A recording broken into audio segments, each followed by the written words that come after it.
श्रीमद् भगवत गीता सनातन धर्म की नीतियों का स्पष्ट वर्णन है। गीता में 18 अध्याय और 700 श्लोक है। गीता का पाठ सुन के अपने मन में विचार कीजिए और अपने जीवन में गीता को उतारिए कि गीता क्या सिखाती है। अच्छा कर्म करना, परोपकार करना। अगर आप गीता को अपने जीवन में लाएंगे तो आप अपने जीवन को सुख एवं संपन्नता से परिपूर्ण जीवन जिएंगे। गीता में हर सवाल का जवाब है। अगर गीता को अपने जिंदगी में उतार लेते हैं तो जिंदगी स्वर्ग बन जाती है। बहुत अच्छे से आप जिंदगी जिएंगे, कभी किसी भी चीज की दुख नहीं होगी। श्री कृष्ण कहते हैं, जो भी गीता का पाठ करते हैं वहां मैं साक्षात रहता हूँ। इसलिए गीता का पाठ सुनना चाहिए, पढ़ना चाहिए और अपने जीवन में लागू करना चाहिए। महाभारत के युद्ध के समय कुरुक्षेत्र की रणभूमि में भगवान श्री कृष्ण ने अर्जुन को जो उपदेश दिया है, इन्हीं उपदेशों का संकलन है श्रीमद् भगवत गीता।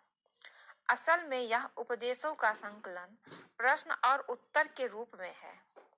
अर्जुन कई प्रश्नवाचक चिन्हों के भंवर में फंसे हुए होते हैं और भगवान श्री कृष्ण इन्हीं प्रश्नों का उत्तर देते हुए अर्जुन को इस चक्रव्यूह से बाहर निकालते हैं। भगवत गीता ही आधुनिक युग में समस्याओं से घिरे हुए मनुष्य को एक कर्मशील जीवन जीने के लिए प्रेरित करती है। गीता ऐसे प्रेरणादायक संदेशों का महासागर है जो जीवन से निराश मनुष्यों को आशाओं से भर देती है। ठीक उसी प्रकार जिस प्रकार भगवान श्री कृष्ण ने अर्जुन की निराशाओं को दूर किया और उसे युद्ध लड़ने के लिए प्रेरित किया। आज की इस भागती दौड़ती जिंदगी में मानव को, उसके मन को, उसकी आत्मा को अगर कोई शांत, स्थिर और प्रसन्नचित्त रख सकता है तो वो है श्रीमद् भगवत गीता। तो आज गीता की कुछ विचार मैं बोलती हूँ जो श्री कृष्ण जी ने कहा है भगवत गीता में। तो वीडियो पूरा देखिए और अच्छा लगे तो चैनल को लाइक कीजिए, शेयर कीजिए और सब्सक्राइब कीजिए। वीडियो के अंत तक जरूर बने रहिए, तभी आपको पूरा गीता समझ आएगा कि कृष्ण जी ने क्या कहा है। कृष्ण जी कहते हैं, जन्म लेने वालों के लिए मृत्यु इतनी निश्चित है और मरने वालों का जन्म निश्चित है। इसलिए जो अटल है, अप्रिय है, उसके विषय में तुमको शोक नहीं करना चाहिए। श्री कृष्ण जी कहते हैं, नरक के 3 द्वार है, वासना, क्रोध और लालच। अपकीर्ति मृत्यु से भी बुरी है। परमात्मा को प्राप्ति के इच्छुक ब्रह्मचर्य का पालन करते हैं। एक ज्ञानवान व्यक्ति कभी भी कामुक सुख में आनंद नहीं लेता। कोई भी इंसान जन्म से नहीं बल्कि अपने कर्मों से महान बनता है। प्रबुद्ध व्यक्ति के लिए गंदगी का ढेर, पत्थर और सोना सभी समान है। कृष्ण जी कहते हैं, कर्म मुझे बांधता नहीं क्योंकि मुझे कर्म के प्रतिफल की कोई इच्छा नहीं। जिस प्रकार अग्नि स्वर्ण को परखती है, ठीक उसी प्रकार संकष्ट वीर पुरुषों को परखते हैं। मनुष्य को सब समय से पहले और भाग्य से अधिक कभी किसी को कुछ नहीं मिलता है। आत्मा को शस्त्र काट नहीं सकते और न ही इसे अग्नि जला सकती है। इसलिए जल इसे गीला नहीं कर सकता और वायु इसे सुखा नहीं सकती। कर्म के बिना, श्री कृष्ण कहते हैं, कर्म के बिना फल की अभिलाषा करना व्यक्ति की सबसे बड़ी मूर्खता है। यह सृष्टि कर्म क्षेत्र है। बिना कर्म किए यहाँ कुछ भी हासिल नहीं हो सकता।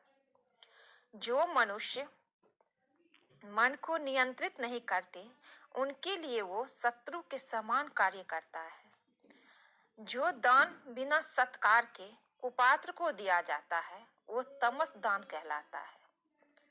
जिसने मन को जीत लिया है उसने पहले ही परमात्मा को प्राप्त कर लिया है, क्योंकि उसने शांति प्राप्त कर ली है। ऐसे मनुष्य के लिए सुख दुख, सर्दी गर्मी और मान अपमान एक से है। श्री कृष्ण कहते हैं, अपने अनिवार्य कार्य करो, क्योंकि वास्तव में कार्य करना निष्क्रियता से बेहतर है। सदैव संदेह करने वाले व्यक्ति के लिए प्रसन्नता न इस लोक में है और न ही कहीं और। फल की अभिलाषा छोड़कर कर्म करने वाला पुरुष ही अपने जीवन को सफल बनाता है। जो हुआ वो अच्छा हुआ, जो हो रहा है वो अच्छा हो रहा है, और जो होगा वो भी अच्छा ही होगा। मेरा तेरा, छोटा बड़ा, अपना पराया मन से मिटा दो, फिर सब तुम्हारा है और तुम सबके हो। धरती पर जिस प्रकार मौसम में बदलाव आता है, उसी प्रकार जीवन में सुख दुख आता रहता है। आप लोग आपके अपमान के बारे में हमेशा बात करेंगे। सम्मानित व्यक्ति के लिए अपमान मृत्यु से भी बदतर है। तुम्हारा क्या गया जो तुम रोते हो? तुम क्या लाए थे जो तुमने खो दिया? तुमने क्या पैदा किया था जो नष्ट हो गया? तुमने जो लिया यहीं से लिया, जो दिया यहीं पर दिया। जो आज तुम्हारा है कल किसी और का होगा, क्योंकि परिवर्तन ही संसार का नियम है। श्री कृष्ण जी कहते हैं, सफलता जिस ताले में बंद रहती है वो दो चाबियों से खुलती है, एक कठिन परिश्रम और दूसरा दृढ़ संकल्प। मैं भूतकाल, वर्तमान और भविष्य काल में सभी जीवों को जानता हूँ, लेकिन वास्तविकता में मुझे कोई नहीं जानता। जो पुरुष सुख दुख में विचलित नहीं होता और इन दोनों में संभाव रहता है, वो निश्चित रूप से मुक्ति के योग है। कर्म वो फसल है जिसे इंसान को हर हाल में काटना ही पड़ता है, इसलिए हमेशा अच्छे बीज बोए ताकि फसल अच्छी हो। जो लोग भक्ति में श्रद्धा नहीं रखते वे मुझे पा नहीं सकते, अतः वे दुनिया में जन्म मृत्यु के रास्ते पर वापस आते रहते हैं। श्री कृष्ण जी कहते हैं, मैं धरती की मधुर सुगंध हूँ, मैं अग्नि की उष्मा हूँ, सभी जीवित प्राणियों का जीवन और सन्यासियों का आत्म संयम भी मैं ही हूँ। वो जो सभी इच्छाएं त्याग देता है और मैं और मेरा की लालसा और भावना से मुक्त हो जाता है, उसे शांति प्राप्त होती है। वो व्यक्ति जो अपनी मृत्यु के समय मुझे याद करते हुए अपना शरीर त्यागता है, वो मेरे धाम को प्राप्त होता है, इसमें कोई संशय नहीं है। मेरे लिए ना कोई घृणित है ना प्रिय, किंतु जो व्यक्ति भक्ति के साथ मेरी पूजा करते हैं वो मेरे साथ हैं और मैं उनके साथ हूँ। मनुष्य को जीवन की चुनौतियों से भागना नहीं चाहिए और न ही भाग्य का ईश्वर की इच्छा जैसे बहानों का प्रयोग करना चाहिए।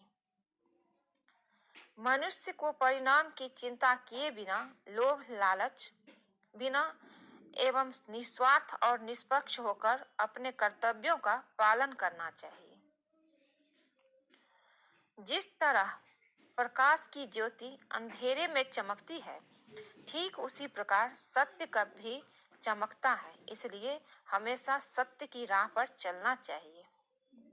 जिस मनुष्य के अंदर ज्ञान की कमी और ईश्वर में श्रद्धा नहीं होती, वो मनुष्य जीवन में कभी भी आनंद और सफलता को प्राप्त नहीं कर पाता।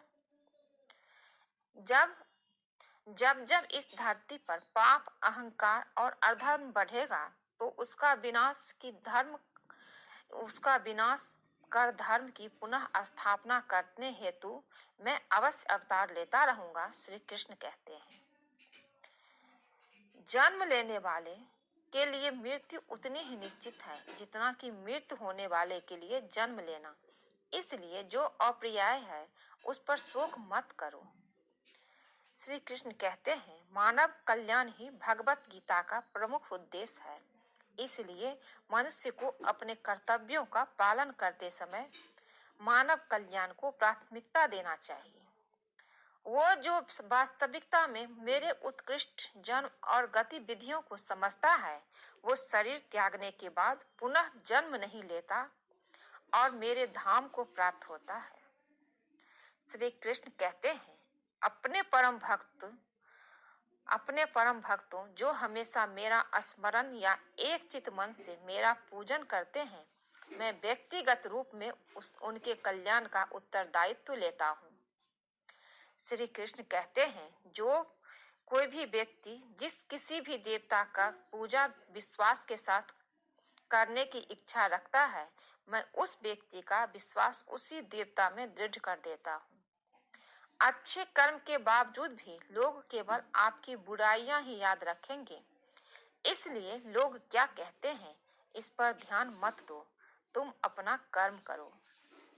श्री कृष्ण कहते हैं, मन की गतिविधियों, होश, श्वास और भावनाओं के माध्यम से भगवान की शक्ति सदा तुम्हारे साथ है। श्री कृष्ण कहते हैं, इतिहास कहता है कि कल सुख था, विज्ञान कहता है कि कल सुख होगा, लेकिन धर्म कहता है कि अगर मन सच्चा और दिल अच्छा हो तो हर रोज सुख होगा। क्रोध से भ्रम पैदा होता है, भ्रम से बुद्धि व्यग्र होती है, जब बुद्धि व्यग्र होती है तब तर्क नष्ट हो जाता है, जब तर्क नष्ट हो जाता है तब व्यक्ति का पतन हो जाता है। अपने आप को ईश्वर के प्रति समर्पित करो, अपने आप को ईश्वर के प्रति समर्पित कर दो, यही सबसे बड़ा सहारा है। जो आपको इस सहारे को पहचान गया है, वो डर, चिंताओं, दुखों से आजाद रहता है। मनुष्य को अपने कर्मों के संभावित परिणामों से प्राप्त होने वाली विजय या पराजय, लाभ या हानि, प्रसन्नता या दुख इत्यादि के बारे में सोचकर चिंता से ग्रसित नहीं होना चाहिए। तुम क्यों व्यर्थ में चिंता करते हो? तुम क्यों भयभीत होते हो? कौन तुम्हें मार सकता है? आत्मा न कभी जन्म लेती है और न ही इसे कोई मार सकता है। ये ही जीवन का अंतिम सत्य है।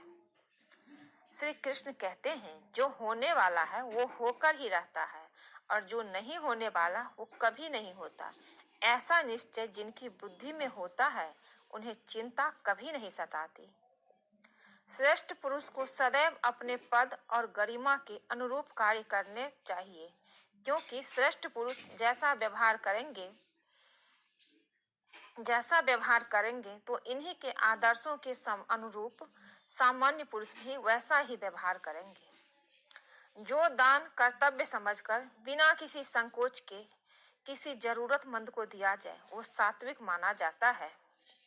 जिसने मन को जीत लिया है, उसने पहले ही परमात्मा को प्राप्त कर लिया है, क्योंकि उसने शांति प्राप्त कर ली है। ऐसे मनुष्य के लिए सुख दुख, सर्दी गर्मी और मान अपमान एक से है। आत्मज्ञान की तलवार से अपने हृदय के अज्ञान के संदेह को काटकर अलग कर दो। उठो, अनुशासित रहो। मनुष्य को अपने धर्म के अनुसार कर्म करना चाहिए। जैसे विद्यार्थी का धर्म विद्या प्राप्त करना, सैनिक का धर्म देश की रक्षा करना। जिस मानव का जो कर्तव्य है, उसे वो कर्तव्य पूर्ण करना चाहिए। ना तो यह शरीर तुम्हारा है और ना तुम इस शरीर के मालिक हो। यह शरीर 5 तत्वों से बना है, आग, जल, वायु, पृथ्वी और आकाश। एक दिन यह शरीर इन्हीं 5 तत्वों में विलीन हो जाएगा। श्री कृष्ण कहते हैं, सच्चा धर्म यह है कि जिन बातों को इंसान अपने लिए अच्छा नहीं समझता, उन्हें दूसरे के लिए भी प्रयोग ना करे। कोई भी व्यक्ति अपने विश्वास से बनता है, वो जैसा विश्वास करता है उसी अनुरूप में बन जाता है।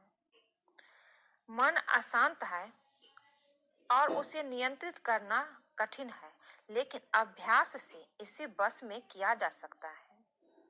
श्री कृष्ण कहते हैं, मेरे लिए समस्त प्राणी समान है, ना तो कोई मुझे अधिक प्रिय है और ना ही कम, लेकिन जो मेरी भक्ति पूरे मन से करते हैं, मैं सदैव आवश्यकता पड़ने पर उनके काम आता हूँ। मन की शांति से बढ़कर इस संसार में कोई भी संपत्ति नहीं है। जो मनुष्य फल की इच्छा का त्याग करके केवल कर्म पर ध्यान देता है, वो अवश्य ही जीवन में सफल होता है।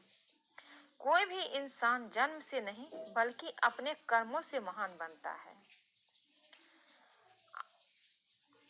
बिना फल की कामनाएं ही सच्चा कर्म है। ईश्वर चरण में हो समर्पण, वही केवल धर्म है। जो व्यक्ति क्रोध करता है, उसके मन में भ्रम पैदा होता है और जिससे उसका बौद्धिक तर्क नष्ट हो जाता है। तभी व्यक्ति का धीरे धीरे पतन होने लगता है। गीता में लिखा है, जब इंसान की जरूरत बदल जाती है, तब इंसान के बात करने का तरीका बदल जाता है। इस संपूर्ण संसार में आप कीर्ति मृत्यु से भी अधिक खराब होती है। सदैव संदेह करने वाले व्यक्ति के लिए प्रसन्नता ना इस लोक में है ना कहीं और। मन को नियंत्रित नहीं करते, जो मनुष्य मन को नियंत्रित नहीं करते, उनके लिए वो शत्रु के समान कार्य करता है। कठिन परिश्रम से बचने के लिए श्री कृष्ण कहते हैं, कठिन परिश्रम से बचने के लिए व्यक्ति को भाग्य और ईश्वर की इच्छा जैसे बहानों के बजाय चुनौतियों का सामना करना चाहिए। जब भ्रमित अर्जुन कुरुक्षेत्र में सलाह के लिए अपने सारथी भगवान कृष्ण के पास गए, तो भगवान कृष्ण ने तर्क संगत दार्शनिक अवधारणाएं बताई, जो आज भी प्रासंगिक है। भगवत गीता एक महाकाव्य ग्रंथ है, जिसमें हमारी सभी समस्याओं का उत्तर है। स्वतंत्रता आंदोलन के समय कई नेताओं के लिए प्रेरणा की पुस्तक थी ये। इन कुछ भगवत गीता संदेशों पर आप लोग भी एक बार इसे सुन के अपने जीवन को सही रास्ते पर वापस ला सकते हैं। अपने जीवन से भटके हुए लोगों, इस गीता को सुन के पढ़ के अपने जीवन को सही रास्ते पे ला सकते हैं।